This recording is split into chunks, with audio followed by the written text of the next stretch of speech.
Good morning. My name is Addie, and I'm a senior at James Island Charter High School. What a lot of people might not know about me is that when I was little, I was scared to sleep in the dark, as most kids are. I would sleep in a room so lit up that I'm still trying to figure out how I ever fell asleep. What is interesting is that I was afraid of things that weren't actually there. The darkness didn't create anything new, it just made it hard for me to see what was actually true. I feel like faith can sometimes feel like this too. There have been moments where everything feels dark. Feelings of anxiety, confusion, or unease can sometimes feel like I can't see God. But just because I can't see him doesn't mean he's not there. In John verse 1:5, it is stated that the light shines in the darkness, and the darkness has not overcome it. It reminds me that God's light is always there. Just like my room didn't change when the lights went out, God doesn't leave us when life gets dark. However, when I would turn the lights on, my perspective changed. Nothing about my room changed, but I could see clearly. Throughout my life, that is what God has done for me. He doesn't always remove my problems, but gives me clarity, peace, or a new perspective. Within the JIPC church community, I have been given many opportunities to see this firsthand. I have been attending Montreat Youth Conference with the high school youth group since the summer before my freshman year of high school. It is a truly special place that strengthens my relationship with God more every year. Prior to attending, I never truly felt God's presence. I knew he was there and that I believed in him, but I never had that sensation like he was standing right next to me. Every year at Montreat, we always do a group hike on our day where we have a free afternoon. My first year, we hiked up to Lookout Mountain, a few miles away from where we were staying. Although the hike was harder than I expected it to be, it was worth it when we got to the lookout. Seeing the mountains while being surrounded by other youth groups just like us made me, for the first time, feel like God was surrounding me. This is when I realized that God is not only in churches, God is everywhere. The experiences I've had through Montreat Church and overall learning more about God, this not only strengthened my faith, but also challenged the way I ask questions and approach new knowledge and challenges. One of my biggest goals that I hope to achieve is to become a pediatric pulmonologist. In school, as I learn more about science and the complex biological processes that take place, the more I believe in God. The more I learn, the more I see how everything in the human body has to be so precise or else it'll cease to function. For example, enzymes have to be perfectly shaped in order to work, just like a key fitting into a lock. If its shape changes even just a little bit, they will not function. Seeing how specific all of this is makes it hard for me to believe that it's all just random. Instead, it feels like a different kind of light, another way God has given me clarity. Psalm 119:105 states, "Your word is a lamp to my feet and a light to my path."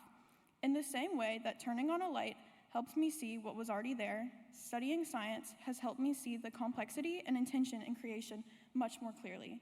I hope that one day I can go into medicine and be the light for someone in a dark time. While science has showed me the precision and complexity of life, the church has taught me that light can come in all different ways. For me, light often appears in small, almost unnoticeable amounts, yet those moments collectively shape a clearer and more hopeful perspective.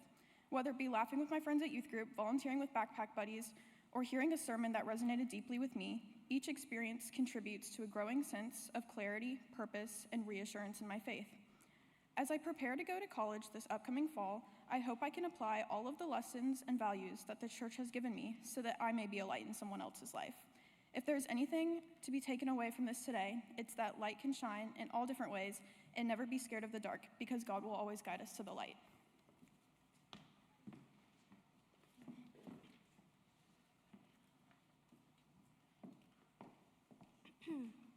Good morning, everyone. My name is Hannah Hughes, and I am a senior at James Island Charter High School.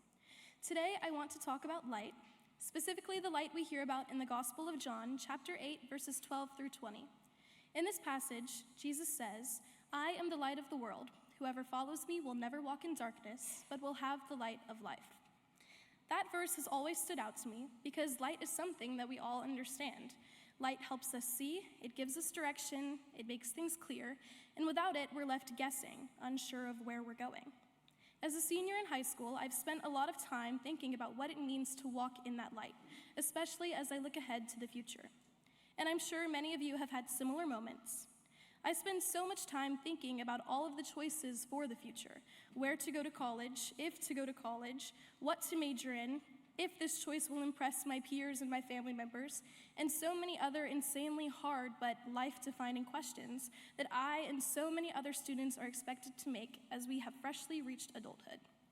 You all may not feel pressure and stress in the same ways that I do, or the same ways that the person sitting next to you does, but no matter what we're working through, we've all had moments where we forget that this light, that is written so clearly in the Bible is here to guide us. As humans, I think we try so hard to control every aspect of our lives, and when we can't do that, we stress and panic and crash and burn. But this light is surrounding us everywhere, in genuine friendships, in quotes that speak to you, random acts of kindness, and so many other places. When I think about where I see light in the world, I think about the music I hear in this church. Whether it's a hymn I've sung probably 50 times, or a breathtaking piece on Christmas Eve. These moments to me have always felt so special. When we sing together, whether it's a big performance or just a regular Sunday, it feels like something bigger than us is happening. It's not about hitting the right notes or following the perfect harmony or being in full control of the sound. It's about the connection and worship and truth that we're sharing through the words that we are not only singing, but feeling. In those moments, I see the light of Jesus in the way people come together, support each other, and use their gifts to point towards something greater. There's joy and purpose, and there's a sense that even though we're all different, we're moving in the same direction, following the same light, but in our own ways. Sometimes all of this beauty, connection, and shared light helps me forget that darkness still coexists. I see it in the pressure that people face every day, the pressure to be perfect, to fit in, to have everything figured out, and even if you don't have everything figured out, you're expected to make it look like you do. And that's exhausting. Everyone in this room has been there before. I see it in how easy it is for people to tear each other down instead of building one another up.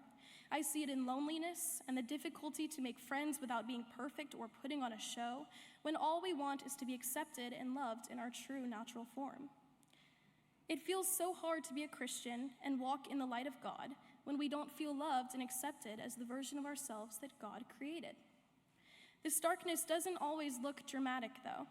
It's not always clear to know when someone is living through this darkness because we're conditioned to conceal, to keep being perfect and not let others see that we're struggling. Sometimes darkness is quiet like that. It's confusion. It's feeling lost without knowing why and not knowing how to be found again without feeling shame and embarrassment. But all of this darkness is what makes the simplicity of Jesus' words so powerful. I am the light of the world. Whoever follows me will never walk in darkness, but will have the light of life.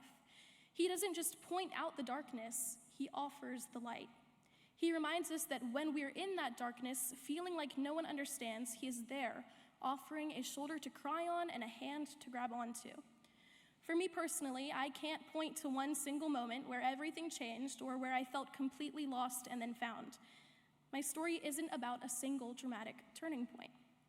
I've never had one of those surreal seeing God moments, and most of us probably haven't. A lot of our stories are about the consistency of God's light, not necessarily one big moment where his light was clearly shining right at us. Music has been that steady source of light in my life. Through worship, community, and connection, it has helped me understand who Jesus is, not in big, overwhelming ways, but in everyday moments. The church has helped me see that following Jesus isn't always about having the answers and taking all of the right turns. It's about choosing to walk in the light you've been given. And this light we've been given isn't just inside of the church, it's all around us. In friendships, when people genuinely care for each other, in acts of kindness that don't expect anything in return, and in creativity, in music beyond these walls, how people express their truth and emotion. Light shows up in more places than we sometimes expect, and I think that's important because it reminds us that God is always at work, not just here, but everywhere. So as I think about the future, both my future and the future of the church, what I hope for is this. I hope we continue to be a place where people can find God's light and be reminded that in any and all darkness, God's light never fades. I hope we stay a place where people feel welcomed, not judged, where gifts, whether it's music, leadership, or just being a good friend, are encouraged and celebrated, and where we don't just talk about Jesus being the light of the world, but we actually reflect it in how we live. The truth is, the world doesn't need more darkness or negativity or comparison. It needs the simplicity of God's light. And as Jesus says in John chapter 8, that light starts with him. So as I step into this next chapter of my life, and whenever that next chapter is for you, or any of the other youth that are here participating today, I hope we carry with us that this light is not something that we all have perfectly figured out. We're still following it and learning more about it as we go along. I'm going to continue to walk in his light, to reflect it wherever I can, and to trust that even in uncertain moments, that light is still there, guiding the way. Thank you.